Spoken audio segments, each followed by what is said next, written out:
Hello, and thank you for joining us today. We're live on a number of platforms, including LinkedIn Live, YouTube. Thank you for joining us today. We're live on a number of apologies. The joys of technology, eh? So we promise you a great interactive session. Please do put your questions in the chat. Tell us where you're logging on from, home or office. So firstly, to introduce myself, I'm Ellie Doyle. I'm one of the co-founders of Talent Hub. We're based in Ireland, and we work with companies in high growth sectors to help them secure and engage permanent, temporary and contract staff. And now I would like to introduce you to our esteemed panel of experts. So I will just open this. So Aoife, I'd like to firstly introduce Aoife O'Brien. Aoife, thank you so much for joining us. Aoife, amongst other things, has a master's in organizational behavior, so very relevant for today's conversation. And she's the founder of Happier at Work and the very high performing podcast, from what I can see, the Happier at Work podcast. So thank you, Aoife.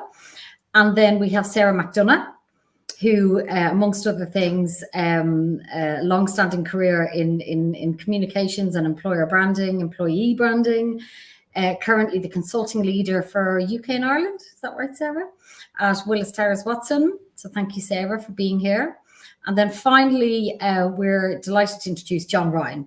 So John is currently the CEO of Healthy Place to Work. And I think John has just launched his book, Make Work Healthy, which no doubt everyone is reading at the moment. And he's a very well-known international speaker and the presenter of the Work Healthy podcast. So I think, John, it's fair to say you've got a passion for making the workplace a very healthy environment for employees. Just a little bit, Ellie. Thanks for having me. Yeah, that's absolutely right. So a quick look at our agenda, which we're going to be focusing on, is, you know, what makes top talent, which every business is keen to hold on to. So what makes top talent leave and how can we engage and retain them? That's topic number one. And then topic number two, obviously a subject very close to all our hearts, is the post-pandemic, if such a thing exists, the post-pandemic workplace. So how do companies and employees adapt to the new norm? So Sarah, maybe I can come to you first about the employee experience and, you know, what makes them leave. Yeah, great question. So I think from my side, the first thing really to look at is employee experience more generally. And very often, you know, people ask, what makes someone leave or why join, and what are the fundamentals to get right? And it can be a mix of different things, and sometimes it's really hard to put your finger on exactly what it is that's going to make a difference. But luckily, we've done a lot of research on this particular topic within WTW around employee experience, and what we've been able to identify are the four core drivers of overall employee experience, and they are purpose. So how someone connects to the purpose of the organization and their own role within the organization. People, which is, you know, the people that they work with every single day, how connected they are to their manager, to leadership within the organization, and that alignment. Work, which is all about like the work that they're doing, how work is organized, and the flow, the kind of the tangible things that people are doing. And then total rewards. And when we talk about total rewards, it's not just base salary and bonus.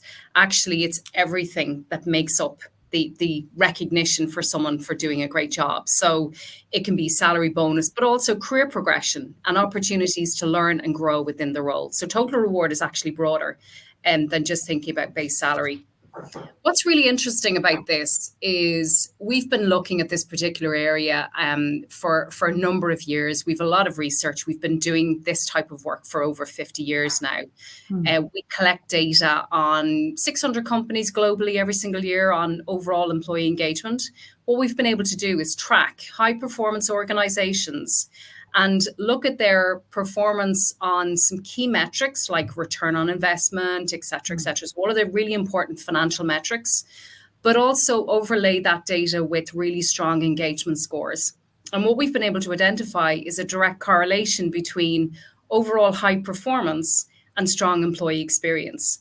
And when we boil it all down, those 4 drivers that I just talked about, they're the areas where high-performing organizations pull away from their pack and really drive high performance within their organizations. So for anyone looking at opportunities to really hone in on, what they're doing, let's get the foundational areas right. So purpose, people, total reward, and work. And if those foundational areas are working well, that means that you can start to accelerate. If one of those areas is not actually functioning at its best, there's a risk that people are going to start to look elsewhere. It's foundational in every organization. And then on the flip side, thinking about driving high performance, if you really want to, drive and accelerate your performance within the organization, look for opportunities to ensure that people do feel that connection, that there's a really strong leadership connection and trust in leadership and the direction of the organization, that work is really well organized and there's agility built into the system to be able to cope with any kind of change that's coming. And from a total reward perspective, let's make sure that we don't lose sight of some of those other areas beyond salary and bonus, etc. Let's think about career progression. Let's think about opportunities to learn and grow. And let's ensure that people can, have agency within their own organizations to have a voice, which is really important. So that's what I would kind of summarize as being the foundational areas to get right if you really want to retain people and grow them. So that's just so helpful. That's fantastic. And John, what do you see as the biggest challenge as from a engaging and retaining top talent point of view? Yeah, I just agree with everything Sarah said. That's probably the easiest. Actually, it's interesting because Sarah and myself used to work together about really? 30, 40, 50 years ago. No, I'm sure it couldn't be that long. It wasn't that long, I know. But the place we worked was a fantastic workplace. And it was the Google of its day. It was, Golden Pages, which is search. But it's just amazing when you actually do have that experience of a wonderful place. And it's actually stood to us over time and the factors that actually did that. So it's great to be on the podcast with Sarah. I suppose, I've been around workplaces for 30 odd years, and there's a film called Sixth Sense. I don't know if you know it. And the little boy says, I see dead people. And I've seen a lot of dead people, you meet them in a workplace, and you say, so how are you? And they kind of look at you and they go, I hate this place. I hate my job. I hate the people. I hate my manager. I hate the culture. I hate the behavior. And you kind of go, whoa, just stop there. Like, why are you still here? And the reason they say is because they need the money. And that's horrible when people are there because they're feeling this sense of resentment nearly. So it's funny when we actually, over the years, have looked at the factors that really drive this. What I'm surprised at is how long it took me to realize that one of the biggest factors is actually health. And the health of the individual and the health of the system. And if you take a very holistic view of both of those, you actually kind of really get to the core of what's going to drive sustainable high performance. And I suppose the philosophy is that you actually can't be a healthy organization if you're full of unhealthy people. And on the other side, you can't be a healthy person if you're going into an unhealthy organization every single day. So what we're about is trying to bring sort of a science to this and bring data back to the organization that allows them to monitor and manage their workforce and workplace. And I suppose one of the key things is we use what they call a salutogenic model. I don't know if you've ever heard of that. But this is all to do with Aaron Antonovsky's work. He did work with women who were in concentration camps during the war, a longitudinal study of them to find out could any of them lead normal lives. And what he found was that most of them couldn't. But there was a 28% cohort who could. And what he found that made them so resilient in the face of such ultimate horror was the fact that most of the world saw health as the absence of illness. So that's what he called a pathogenic approach to health, where you think it's all about disease and you want to avoid getting sick and ill and you want reduce risk factors and the like. Whereas he said these women had a completely different orientation, and that was a salutogenic orientation, which means they understood deeply what made them healthy and they became stronger in those areas. So that's stronger physically, mentally, socially, emotionally, and spiritually. And with regard to that spirituality, he talks about a deep sense of coherence. And part of that is what Sarah was talking about there, was that purpose piece, that when people are in the right place, doing the right work at the right time, they hit flow on a regular basis. And that's so important, because that's where your very best work is done. And on top of that, then we look at mental resilience, we look at social connections, and we also then look at the physical health of people. So it's about really being able to bring back information. And I suppose the biggest presenting issues that we're seeing across the board from an organizational point of view is work demands. When you get that wrong, that's a problem for people. And I think the health service sees that all the time. Misalignment, work control, when people maybe, want autonomy and they're micromanaged. When there's a sense of belonging, but that is dropping. I think we might be chatting about sort of, work from home and the like, and manage support. And then on an individual basis, we're talking about fitness. People aren't fit. They're overweight. Their energy levels are down. Sleep is a problem. Psychological safety is a presenting issue. And the biggest one by far across the globe is financial well-being. Yeah. So that's coming in like at a score of 39%. It's through the floor. So it's a big issue, but so there's so much wrapped up in this, but I think it's a very fresh and new way to look at the workplace, and it really is driving exceptional performance levels. Thank you, John. And Sarah, did you want to jump back in there, or? Yeah, I think it's probably building on what John has just said around the connection to purpose and making sure people feel that alignment and being, in their flow at work, where there's just a very strong alignment. And very often, I've seen this where there's a complete disconnect. There might be a really strong employer brand, published about, who the organization are, what they stand for. It's really exciting. And you walk through the door and it's a completely different company. And Yes. and I think it's that disconnection. And I think it's a watch out. It's like where I've seen the most successful organizations really compete for talent is when they've invested in their EVP, their employee value proposition. And the employer brand is the external expression of that. But the EVP is what you live and breathe every single day at work. And it's really important that feels authentic, that there is a very strong connection between what people are doing day in, day out and what the organization is there to do. That there's a very clear vision within the organization. There's a connection there. And how work gets done is the culture. So how do you create a culture where people feel safe, that they have that psychological safety, that they can collaborate easily, which is challenged, particularly in a hybrid work environment. And we're going to come on to that. But I think creating an EVP that's real, that's authentic, that's been considered, that is the engine room of bringing your employee experience to life. And I think getting that right from the outset means you set yourself up for success, and you can confidently express that through your employer brand to attract people who want to join and who talk about you and become advocates for your business externally. And that's the utopia that I think a lot of organizations are reaching for. So yeah, totally agree with what John was saying. I think creating that healthy place where the culture is healthy, individuals are healthy, the entire organization can flourish, and that kind of disseminates through every piece of communication that the company talk about, and it becomes a really attractive place to work. So I think that's what's really important: being real, being really authentic. Oh, brilliant. And Aoife, I know you have a few opinions on this matter, so I might ask you. I mean, I could talk about this stuff all day, Ellie. But no, it's really interesting that John and Sarah worked in the same place and had that really positive experience, because my early career was that really positive experience at work. So I know that it exists. I know that it's out there.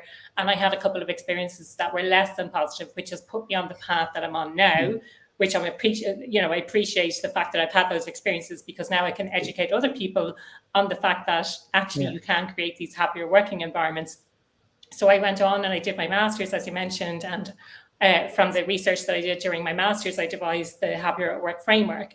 Now, one of the things we were talking about was retention. For me, retention always starts at the hiring phase, making sure that you're bringing in the right people into the organization. And that is based on values. And again, building on the point that Sarah had there about creating that environment, what you see out there is the same as what you experience in here. So when you walk through the door, you're not getting this total shock, like the culture is completely different from what they've said. And that exists throughout the entire hiring process, I would say. But then there's the onboarding and the experience that people have. And I know we touched on this point, and I have an upcoming podcast about this, the difference between induction, which I think most people experience, and a proper onboarding strategy that focuses on really, setting clear expectations, giving them a fantastic experience when they join the organization. And I know I've been the recipient of both a really positive experience from that perspective and a not so positive experience from that perspective as well. So I think one thing that I don't see anyone talking about at the moment, and this came out really powerfully from the research that I did, was need satisfaction at work. I wish there was like a sexier way to say that, but it's really about understanding what are my needs as an individual and how do I have those needs satisfied at work. We have 3 basic universal needs, which are autonomy, relatedness, and competence. And we have unique needs as well that are unique to us, that other people won't necessarily have those needs. Things like status and power and stability, variety in work. They're not needs that everyone has, but they might be a need that you have specifically. The other really interesting thing that came through from the research is that it's not just about, and John touched on this point earlier about autonomy. It's not just about giving people autonomy and saying, oh, there you go. We saw that during the pandemic. People had tons of autonomy. What we need is to get that balance right. So, sorry, you're back. This is what the expectation is. This is what. So we have, finding that balance between autonomy and the guidance and the direction, because if you have too much autonomy, you're lacking that guidance and direction. If you have too little autonomy, then you might feel like you're being micromanaged. So across all of the needs, it's about finding that balance. It's not just a case of, oh, well, we've given them autonomy. What more do they want? It's about giving them that direction. And the other interesting thing is that will change. That will be different from person to person. It will be different at different stages in your career. As you progress through your career, it'll be different when you first join an organization. You might need a greater sense of direction and really clear expectations and things like that. So I think it's so the other point, the other part of the Happier at Work framework is this idea of strengths. And I saw a question pop up from the audience. How do you get people to get into flow? For me, it's about knowing what your strengths are, really focusing on what your strengths are. As individuals, we don't know what our strengths are. We think that comes so easily and naturally to us or to me. Everyone is good at that. And I know I shared an example previously, which is kind of a random example and a personal example as opposed to a specifically work-related example. But I love doing escape rooms. And if I go into an escape room, I'll be able to say, well, that is related to that because I saw that earlier, and I can make those connections. And when I did an escape room one time, my friend said, how did you do that? And I was like, what do you mean? Like, that's obvious. Everyone can do that. But that's how you figure out what your strengths are. What are people coming to you, asking you about? What are people saying, wow, you're really good at that? You can there's loads of quizzes that you can take online as well to uncover what your strengths are. If anyone wants recommendations, I can make some recommendations afterwards. But I think it's really important to have the opportunity to work to your strengths on a day-to-day basis as well. Know what those strengths are. Find people who have complementary strengths to you. One of the examples I always think in this scenario is some people are big picture thinkers and other people are very detail oriented. How do you put those people working together so that they bring out the best in each other? And I know from 9 years, I think, of running, I think it's 9 years, since we set up Talent Hub, one of the things that we do is work with clients to help them, put those things together. And, if you have an echo chamber where everyone thinks the same and you only hire one type of person, you're not going to get diversity of thought. You're not going to get people who, and I think it was John that kind of alluded to the Maslow's hierarchy of needs, but in a work environment, or Sarah, it might have been you. But the thing I'm getting across from you guys is that it's about, so, you know, what do we need? And we all know what we need on a basic level, but what is going to give us purpose and you know, and resilience and ambition and all those things that we need to be the best version of ourselves in a working environment. So I think we did have a couple of questions here. If nobody minds, I will just read them out. So if a question from Declan, if satisfaction with financial remuneration, such as salary and benefits, is through the floor, could use the words, Declan, at 32%, why is it the last step that a company will take to address, you know, an employee that is maybe a flight risk or you know, dissatisfied in some ways? Why is that the last thing that they deal with? If anyone wants to jump in. I might start. I think it's a great question. I think, you know, thinking about total reward, sometimes it does come down to budgets. And, you know, there is a very real reason why organizations look at, you know, the market norm in terms of what salary increases are generally going to look like, and then try and plan their budgets based on that. So sometimes it just comes down to overall P&L management, and they can't always make a shift. Because sometimes increasing someone in one group might suddenly put them you know, ahead of others at the same level within the organization. So there's always that balance, I think, within organizations. What I'd always encourage is to think about total reward in a more holistic way. And what I mean by that is sometimes there are other things that, and very often, employees are not even aware of all of the benefits and value of what's on offer. And it's about making sure that that's really clearly communicated. So yes, there's a base salary, but there's probably also pension, plus there could be some benefits. Then on top of that, there is opportunity for learning and development. There could be some flexible time. What about annual leave? What about all of the other things around, you know, flexibility in terms of, you know, hybrid working? What about things like career development and career path, and maybe secondments or projects that could stretch them? So it's thinking, I think, more holistic about total reward. And I totally hear what you're saying in terms of salary sometimes can be the decision point. But very often, I think employers have to keep that P&L top of mind, and always don't have the flexibility to be able to make that shift. I think I might just add in there that one of the things that we see is a lot of anxiety from people about their own financial situation. And it's not just necessarily the salary they have, but I think transparency around that can help, because sometimes people get a bit of a shock when suddenly they found out what everybody actually was on, and the gender difference that was there, which made absolutely no sense. But it's even people who are, like, you know, comparatively really rich are actually worried about, where the hell do I put my money now, you know, because there's no safe bets anymore financially. And there's lots of doomsayers out there sort of saying, you know, the property is going to crash or whatever. And I don't know. So there's a lot of uncertainty. And I think that anxiety is what's playing into this, really. So it's not just about remuneration. I also see Blonid was asking about flow and getting into flow. And I think that's Mihai Csikszentmihalyi's concept. And it's basically when you're in the right place at the right time, doing the right work with a lot of challenge.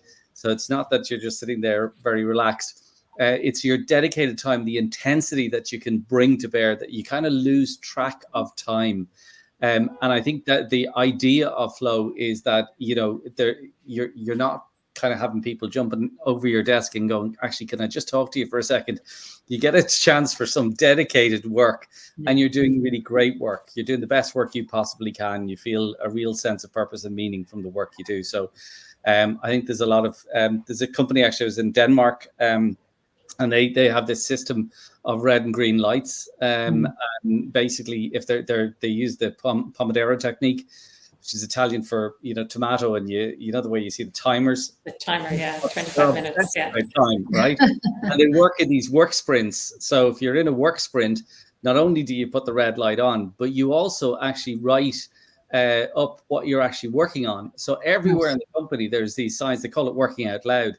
And now when they're working from at home, everybody can see what you're doing, because that's kind of one of the tensions that I'm seeing all over the place now. Like the CEOs are like, take that, they want you back, Great analogy, John. I want you back for good. I'm sort of thinking the other one, and I was sort of saying maybe the clash is like the employees, because they're going, should I stay or should I go? Because they're mad for this. Probably nobody can remember who the clash were, but anyway, I'm showing my age. But it's just this tension that's there, and I think it's starting to play out. And some CEOs are sort of saying, no, the time's over. You're coming back. And people are making that big decision. It's a big decision that organizations have to make, and how they handle that can just destroy trust in the organization, because the flexibility that was shown through COVID has really helped. And particularly the feedback that's coming to us is around women. Unfortunately, the caring duties still end up predominantly with them, which is wrong. But anyway, and during COVID, they felt they were doing no part of their life right. So they left work. And if we want to attract them back into the workplace, we have to give them that hyper-personalized work environment. And job crafting, obviously, is the ability to, sit down with your manager and actually work out what you do, when you do it, where you do it, how you do it, all those factors, and build this kind of hyper-personalized engagement. That's going to make a huge difference to people. That's great, John. And the phrase I learned at the start of COVID was, it's not working from home, it's parenting from work.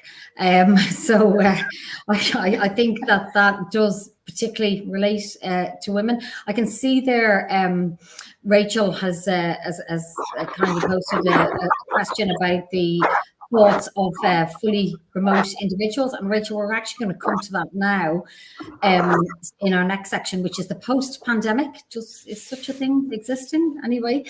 Post-pandemic workplace, adapting to the new norm. So I suppose if, as businesses emerge from the pandemic, if that's what we are doing, the concept of the workplace has been irrevocably changed. So today's work environment is defined not just by how we work or where we work, but how we work. So there's a seismic shift about, employee dynamics, organizational dynamics. John, I might come to your good self. Sure. Yeah. You look, the big thing here is that it's for some people it absolutely suits them down to the ground. For others, it doesn't at all. And unfortunately, some people are making the decision because it's quite costly to get to work, both from a time and expense point of view. So they're actually staying at home, not because they don't like the workplace, but because it's a bit cheaper. And that's a disaster, really. And I think workplaces have to really change, because if I'm going to do the same thing when I go into the workplace that I'd be doing at home anyway, that's pointless.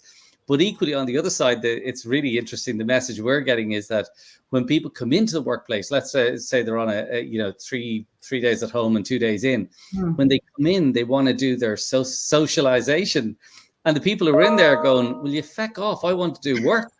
And it's like this, So I think there's going to be a lot of work put into that. But I mean, like, being around a few places, the book you mentioned, thank you for mentioning it, Make Work Healthy. We translated that, it was translated into Korean. And I was out there in one workplace. It was just really interesting, because in that workplace, they said, we don't actually have a gym in our workplace. And I said, okay, fine. And they said, no, but we have a workplace in our gym.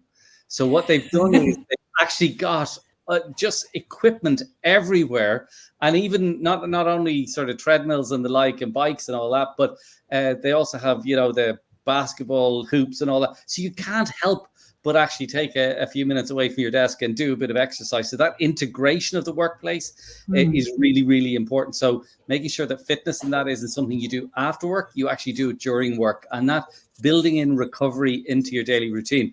Dubai Police, actually, I was out there, and they've actually introduced gym walls. So they recognize that very few people are actually going to go to the gym with all the hassle and the shower and all that sort of stuff.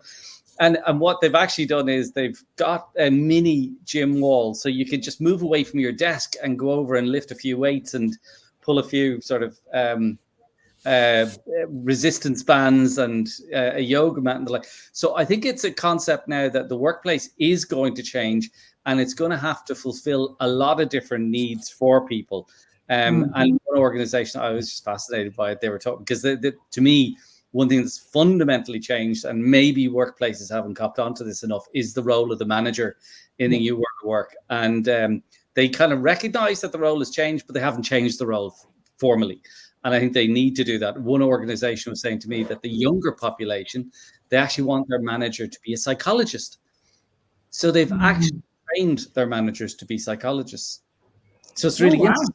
I thought they were going to sort of say, isn't that mad? We're not doing that.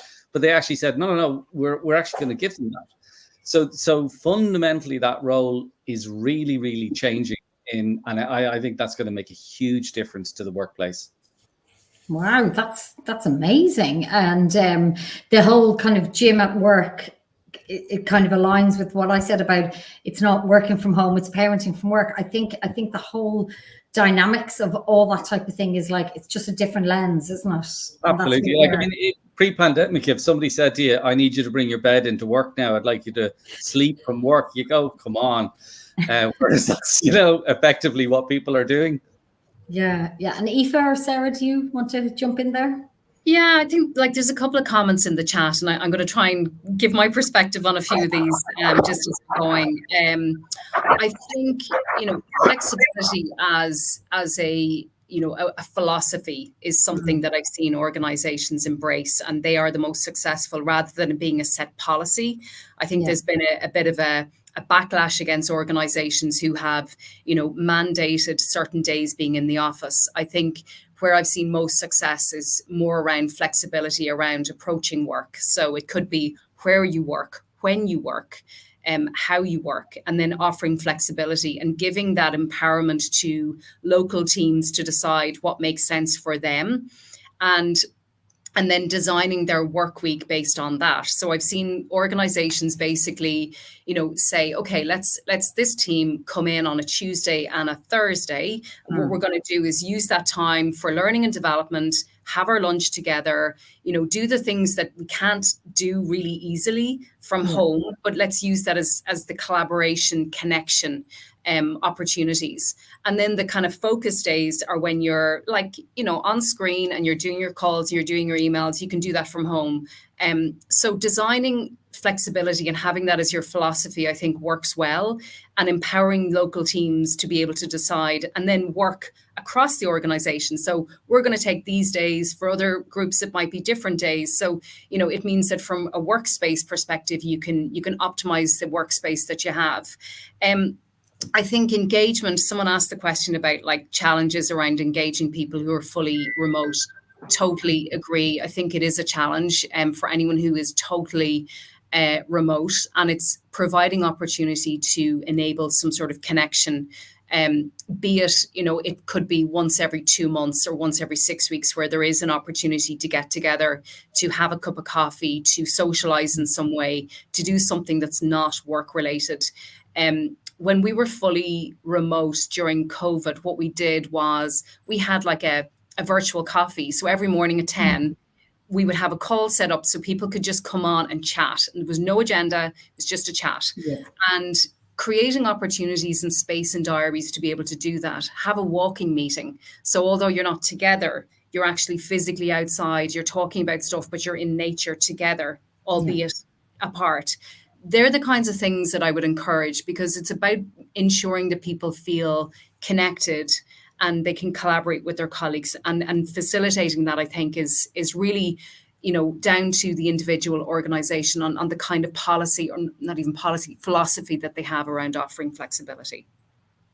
Well said. Aoife, did you want to jump in there? Aoife, you're on mute there. A couple of things to add there. And again, one of these questions came up in the comments, how do we get people back to the 9 to 5? I'm not sure that we're going back to the 9 to 5. I'm sorry to say. I think we've really shifted in mentality from this. It depends on the type of work environment that it is. But the companies that I work with tend to be knowledge-based companies. They tend to be those kind of technology, pharma type of companies. But we're moving from this input based, like how much time did you spend at work? And the example I always think of is a friend of mine when she shared like, oh, well, I worked a couple of hours extra on Wednesday, therefore it's okay if I knock off a couple of hours extra or a couple of hours early on Friday. We need to get away from that whole mentality of it's the number of hours that we spent at work and really focus on what outcomes are we trying to achieve here. What is it that the company is here to do? Why do we even exist? And what objectives have we set for the company, for the department, for the team, for the individual this year? And making sure that what we're working on a day-to-day basis is meeting those objectives, because we tend to get so caught up in busy work, and it's so easy to get caught up in busy work, and we it's very reactive, and it's easy to do that rather than challenging ourselves and getting into that state of flow where we're being reactive to what other people are putting on our plates. So I think that's the first thing that I wanted to address in that area. The other thing that I wanted to talk about is not everyone does their best work at home. We might want to work from home. We save money, we save time. We're able to put on a load of washing in the middle of the day, cook the dinner, whatever it might be. It's really convenient for us to do that. But do you don't have to answer me, but have a think for yourself. Do you do your best work at home, or do you do your best work when there are other people around, whether or not those other people are talking? So really being honest with ourselves about where we do our best work. And again, alluding to Sarah's point of what kind of work that is, because some work is collaborative and it's better to be in person, to bounce ideas around, whatever that might be. But other work, you just need that solo focus. And can you do that while there are other people around?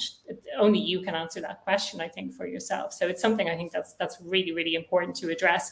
I wanted to kind of come back to this idea that I mentioned earlier about need satisfaction at work and creating that happier working environment. So particularly when it comes to your needs, for autonomy. So you have that autonomy if you're working from home, but are you getting the right level of guidance from your manager? Or if you're a manager, are you providing that right level of guidance and setting really clear expectations when it comes to time that people should spend at doing a task or working on a project, and the quality that is expected as well, because the quality might vary depending on who is the end recipient. Is it going to a client? Is it going to the CEO? Is it going to someone who's one of your peers? Therefore the quality, it's okay if it's if there's a typo and things like that. So I think setting those really, really clear expectations is so important. And one of our other needs is this sense of feeling relatedness at work, so a sense of belonging. And I think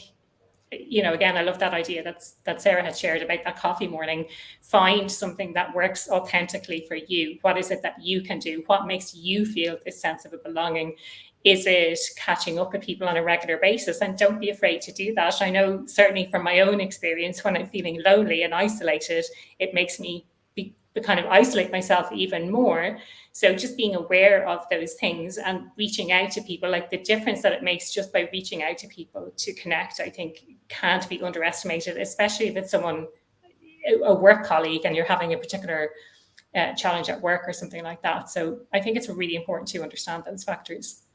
Yeah, thank you, Aoife. It is. It's. I think it was. I don't know if it was Maya Angelou or there's a famous quote about saying that essentially we all need three things, or we all want three things, and these are, to me, both in our personal lives and in our professional lives. We want to be seen, we want to be heard, and we want to be understood. Yeah, I love that. And there's a direct correlation between somebody feeling that they have got those three things and. Top talent retention, it's so important, isn't it? But sorry, something is popping up there on screen. But listen, I think we do we have time for some more questions, Maria? Yeah. So let me just go back here. So somebody was asking about how companies can balance that, delivering, I suppose, a bespoke or individualized hybrid model, especially, I suppose, if they're a new or early stage company. Whereas if you're a Microsoft or a Dell, or you're a very established business, you've probably got all these, these things in place. So how does a new or early stage company because they're the ones, let's be honest, that really benefit from the water cooler chat to you know, and the kind of everyone being on. So just because I know a lot of our attendees are from those businesses. I think it's just that visibility of how things get done. And, you know, I might use the dirty word, the politics of an organization, which if you replace it with relationships, you can see who has relationships with who and how things get done. I think it's really important. And I did see something, I'd love to be able to quote where it was from, but they were basically saying that the reality is that it's much better for people to be in the office. And if you work for that kind of company, then, and you're a manager of that, the new hire, or if you have any sort of interactions with someone who's a new hire and you have an impact on their career or their ability to learn, and that best learning is done in the office, then the reality is it's better to be in the office. It's not a mandate to, like, we have to work, but it's maybe a best practice of we should be actually working in the office because we have this early stage talent. And, you know, personally, if I think back to my early career, the best source of my social life and my learning was from work, you know, and you get to go out with people, you get to know your colleagues on a personal level. I think it makes such a difference to be able to work with people really effectively. So I suppose I don't have an easy answer to that, but what I would say is I think it would be better in that situation to have times where people are in the office where you can actually learn. I think it's really hard to do that remotely.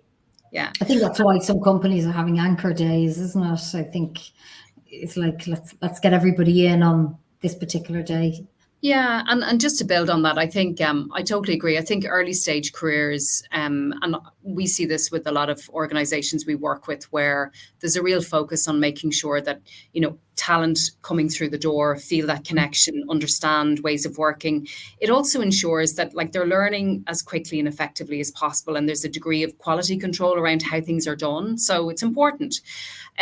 Where I've seen most success is where this is shared out across people managers. So there's mentoring and coaching expected from people managers, and assigning, you know, young new talent through the business, assigning, you know, some specific people that are there to guide and coach them, and agreeing what that looks like in terms of, you know, being available in the office for that over the shoulder support, or even in a hybrid scenario where, you know, it might be off site sometimes. So I think it's about sharing ownership of it, and making sure that, you know, talent, particularly early stage career, that they have that support that they need. Because what we do see is if that doesn't happen, they can leave. You lose people because that connection hasn't been established.